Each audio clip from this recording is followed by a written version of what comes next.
Olá, tudo bem? Meu nome é Tito Cardoso, eu sou aluno de mestrado do Programa de Fisiologia e Farmacologia da UFMG e hoje eu tenho a honra de apresentar, junto às professoras Amanda e Marielle, o módulo 7 fala sobre o tecido adiposo, o mundo além do armazenamento de gordura. Essa apresentação faz parte da 30ª edição do curso de verão Fisiologia e Farmacologia, professor Wilson Beraldo, da UFMG. Neste primeiro momento, nós discutiremos sobre a fisiologia do tecido adiposo exercitado. Vamos considerar, por exemplo, um indivíduo que tem o objetivo de emagrecer. É sabido que o exercício físico contribui com o emagrecimento, não só na literatura, é de conhecimento comum. Mas, se o objetivo de uma pessoa é queimar calorias ou reduzir a quantidade de calorias que ela possui, o que seria mais interessante, por exemplo, ela deixar de comer uma barra de chocolate em um valor próximo de 500 calorias. Vamos considerar que um indivíduo fazendo caminhada por uma hora, ele gaste 450 calorias. Mais para frente nessa aula, nós faremos cálculos para chegar a valores de gastos de acordo com a atividade realizada. Parece muito mais fácil eu deixar de ingerir essas 500 calorias, deixar de comer barra de chocolate. Então, diante dessa facilidade de simplesmente deixar de consumir calorias, por que devemos fazer exercícios físicos? Por que ficar uma hora, por exemplo, fazendo uma caminhada? É por isso que nós precisamos entender como nós queimamos calorias. Vamos voltar um pouco na aula da professora Amanda, quando ela explicou o que é lipólise. Sabemos que a lipólise é um processo de degradação de lipídios em ácidos graxos e glicerol. Quando nós consideramos a condição de exercício físico, nós sabemos que ele promove o aumento da liberação de alguns hormônios, que envolvem a adrenalina, glucagon, GH, cortisol. Alguns hormônios, ao se ligarem em receptores nas membranas dos adipócitos, eles promovem o aumento da conversão de ATP em AMP cíclico. O aumento do nível de AMP cíclico disponível nessa membrana das células faz com que a PKA, a proteína quinase ativada por AMP cíclico, aumente a atividade de perilipinas e de lipases nessas membranas dos adipócitos, e a ação dessas lipases contribui para que o triglicerol, que está guardado dentro desses adipócitos, ele seja quebrado em moléculas que possam ser liberadas na corrente sanguínea, em forma de ácidos graxos. Esses ácidos graxos se ligam a proteínas que permitem que esses ácidos graxos circulem pela corrente sanguínea. Quando esses ácidos graxos atingem o músculo esquelético, esse ácido graxo se liga a proteínas carreadoras que levam ele para dentro dessas células, e dentro dessas células ocorrem uma série de reações químicas que fazem com que esse ácido graxo se transforme em acetil-CoA na mitocôndria, e lá dentro ocorra a beta-oxidação, a passagem pelo ciclo de Krebs, a passagem pela cadeia de elétrons, até que esses ácidos graxos sejam transformados em ATP. E aí sim ele poderá ser utilizado como energia. E aí ele vai ser utilizado na atividade, vai ser utilizado na caminhada, que nós utilizamos como exemplo. Esse ATP vai ser utilizado também em atividades quando nós simplesmente estamos vivos. Mas, como nós vimos, o exercício físico estimula o aumento do gasto de ATP, da produção e do gasto de ATP para a utilização da própria atividade. E aí entra a questão do gasto calórico. Um método muito utilizado para se calcular o gasto calórico é através do MET, que é o equivalente metabólico de atividade. O cálculo do MET se faz através desses valores que já estão pré-estabelecidos em tabelas, estão pré-estabelecidos na literatura, vezes o peso do indivíduo, vezes a duração da atividade. Essa é uma tabela disponível no site da Sociedade Brasileira de Diabetes. Nós podemos observar os valores de MET, desde ficar deitado até corrida. Existem muitas outras atividades que são descritas em tabelas, podem ser encontradas facilmente em artigos ou mesmo na internet de maneira geral. E aí, vamos considerar um indivíduo que pese 75 quilos, por exemplo, e que pratique uma hora de caminhada em ritmo mais rápido. Então, o resultado do MET vezes o peso da pessoa vezes o tempo de atividade daria 450 calorias. Então, se nós avaliarmos simplesmente comparar deixar de comer com praticar essa atividade por uma hora, parece mais fácil deixar de comer essa barra de chocolate. Porém, se nós lembrarmos da lipólise, nós precisamos queimar os nossos armazenamentos de gordura para produzir energia para utilizar na atividade, então o emagrecimento deve ser beneficiado pela atividade. Vamos discutir um pouco sobre outros argumentos sobre o porquê que o exercício físico é importante. Algum tempo atrás, ficou na mídia um método chamado de HIIT, treinamento intervalado de alta intensidade. As pessoas que defendiam, que ainda defendem esse método como uma estratégia maravilhosa para o emagrecimento, um dos principais argumentos que defendem esse método é o efeito EPOC, ou seja, o consumo excessivo de oxigênio após o exercício, após a atividade. O que isso seria? Quando o indivíduo está praticando uma atividade, quando ele inicia uma atividade, ele está em estado basal. Nós esperamos que ele esteja em estado basal, ou seja, ele está em um estado onde o organismo dele está simplesmente funcionando, está simplesmente cumprindo a demanda para níveis mais baixos de atividade, ou simplesmente o necessário para mantê-lo vivo e saudável. Enfim, quando esse indivíduo inicia a atividade, existe um aumento do consumo de oxigênio que será necessário para essa atividade. Mas esse aumento ele não ocorre de uma hora para outra. A pessoa começou a atividade, já aumentou o consumo de oxigênio instantaneamente, e aí foi até o final da atividade, e quando a pessoa para a atividade, já cai esse consumo. Não, isso acontece de maneira mais gradual, mais lenta, e tem muita relação com o volume da atividade ou a intensidade da atividade. Mas, se esse consumo aumentar muito rápido, significa que existe uma condição talvez patológica. Mas enfim, vamos focar na condição fisiológica. A pessoa começou a atividade e aí a atividade foi mais intensa ou mais volumosa do que o organismo da pessoa se adaptou instantaneamente. Por isso, existe um déficit, ou seja, uma quantidade de oxigênio que precisa ser reposta naquele momento do início da atividade, e que esse déficit vai existir até que o organismo do indivíduo entre em estado estável, mesmo durante a atividade. Quando esse indivíduo finaliza a atividade, a quantidade de oxigênio, o volume de oxigênio que ele está utilizando, ele também não vai retornar à condição basal instantaneamente. Por quê?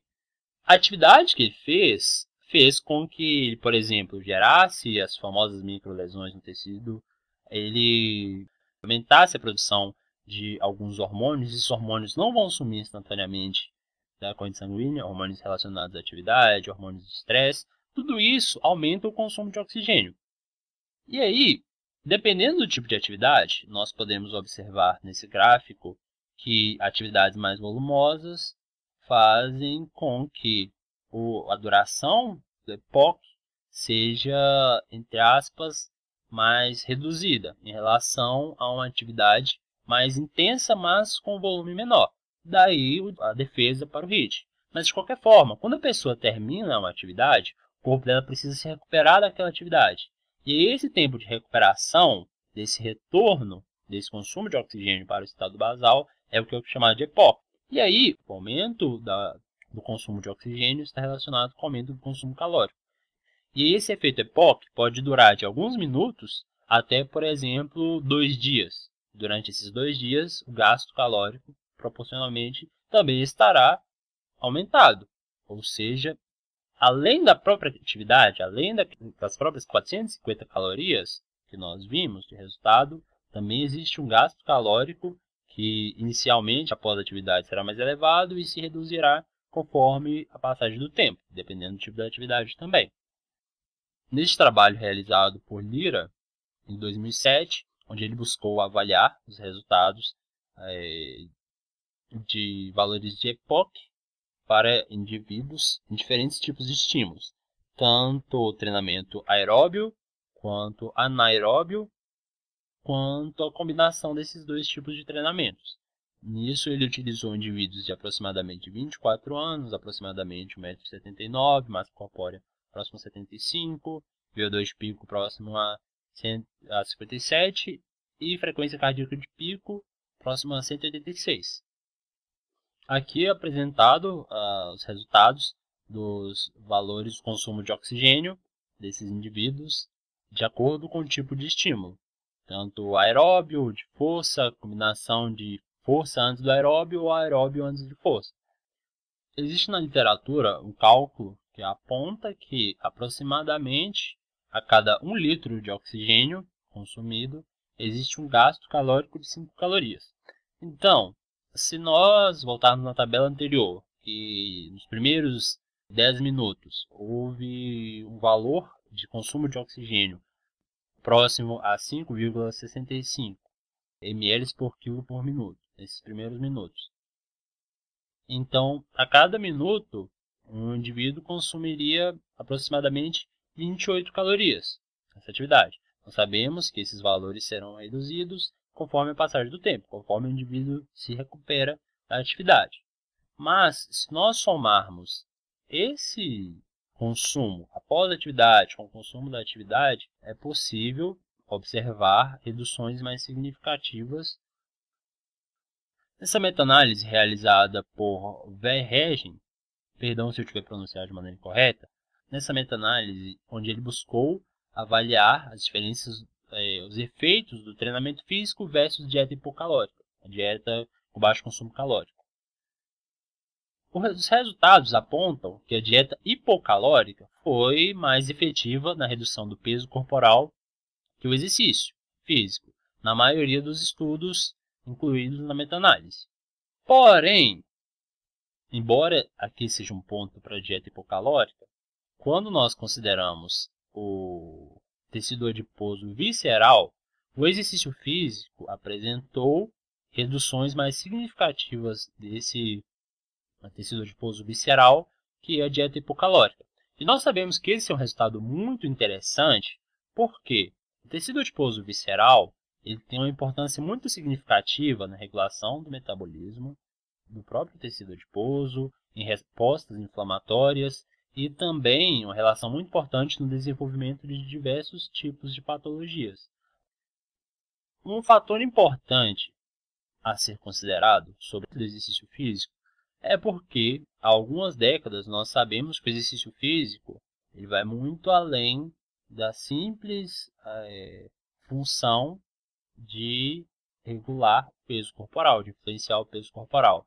Nós sabemos que o músculo esquelético exercitado ele possui uma importante atividade endócrina, ou seja, o músculo esquelético é um órgão endócrino e que ele promove, ou que está envolvido na secreção de alguns hormônios e outros produtos após ou durante a realização de exercícios físicos. E que esses produtos secretados no músculo esquelético, eles tanto influenciarão o próprio músculo esquelético como atividade autócrina, eles vão influenciar a região no qual esse músculo está inserido, com atividade autócrina, parácrina e também endócrina, pois ele terá uma relação importante com diversos outros tecidos, no qual se inclui o próprio tecido adiposo, o cérebro, o fígado, os vasos sanguíneos, como por exemplo a atividade vasodilatadora do óxido nítrico, que possui importante relação com o exercício físico.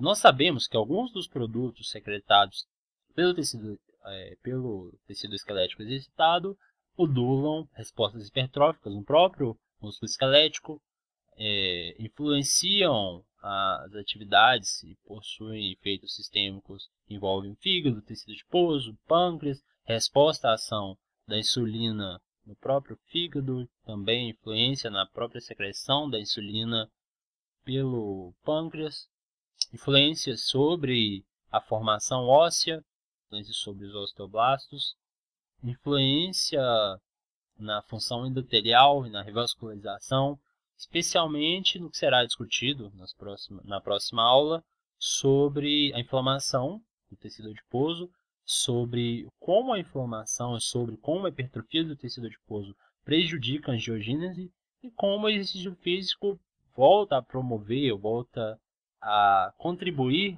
para essa formação de vasos isquêmicos, formação de vasos também no próprio tecido adiposo.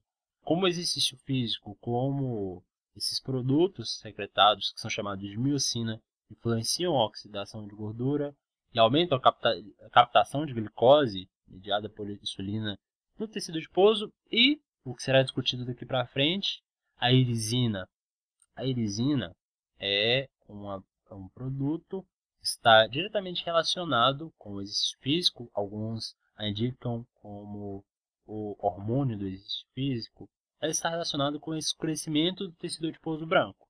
Nós focaremos nela daqui em diante. Nós sabemos que a irisina está envolvida, ou melhor, que a atividade aumenta a atividade física, o exercício físico, aumenta a atividade PLC1-alfa, que é um gene que influencia o FNDC5, que são genes que estão envolvidos na produção de irisina. E essa irisina será secretada na corrente sanguínea após o estímulo pela atividade. Essa irisina, quando ela se liga aos seus receptores, quando ela se envolve com o tecido adiposo branco, com pré-adipócitos, ela se relaciona com a diferenciação de pré-adipócitos em adipócitos semelhantes ao tecido adiposo marrom. A professora Marielle discutiu sobre tecido adiposo marrom em suas aulas. Aqui nessa meta-análise, onde foram apresentados resultados dos aumentos dos níveis de irisina após uma sessão de exercício agudo em indivíduos adultos, no qual os resultados apontam aumentos talvez consideráveis dos níveis de irisina após esses exercícios. Nesse estudo realizado por Boston em 2012, no qual ele buscou evidenciar a relação do desenvolvimento de gordura branca semelhante à gordura marrom e a termogênese, e a relação disso com a miocina irisina, que é dependente de PGC1-alfa. Nessa primeira tabela, Bostrom buscou avaliar o resultado do estímulo a diferentes genes sobre a secreção de irisina e de GFP, no qual foi evidente que o estímulo ao PGC1 está mais relacionado com o aumento da irisina, enquanto que a análise de Western blot, apresentada no gráfico B, evidencia que o estímulo de CP1 está mais relacionado ao aumento dos níveis de irisina, enquanto que na histologia, apresentada no gráfico C, indica que a irisina pode estar relacionada com um maior escurecimento do tecido adiposo branco em relação ao GFP. Nessa segunda parte da mesma imagem, que eu dividi em duas para não ficar sobrecarregada a tela, é possível observar que a irisina, quando comparada ao GFP, promoveu o aumento do consumo de oxigênio, tanto de dia quanto à noite, redução do peso corporal, em valores estatísticos, redução da insulina rápida, redução da glicose e por último, no gráfico exposto em H, é possível observar que a combinação do exercício físico mais a imunoglobulina teve como consequência o aumento da expressão de alguns genes quando comparado com o exercício físico, com o antagonista de FNDC5 e DM16. Como conclusão dessa apresentação, podemos apontar que o exercício físico tem efeitos que vão muito além ou da simples redução do peso corporal, do gasto calórico. O exercício físico está diretamente relacionado com a remodelação do tecido adiposo, mas também com respostas metabólicas que influenciam o próprio tecido adiposo e o organismo de maneira geral. E esses efeitos podem ter como consequência a redução do peso corporal. E assim terminamos essa aula. Na próxima aula discutiremos o papel do exercício físico na obesidade, na inflamação. E é isso. Agradeço a atenção de todos e até a próxima.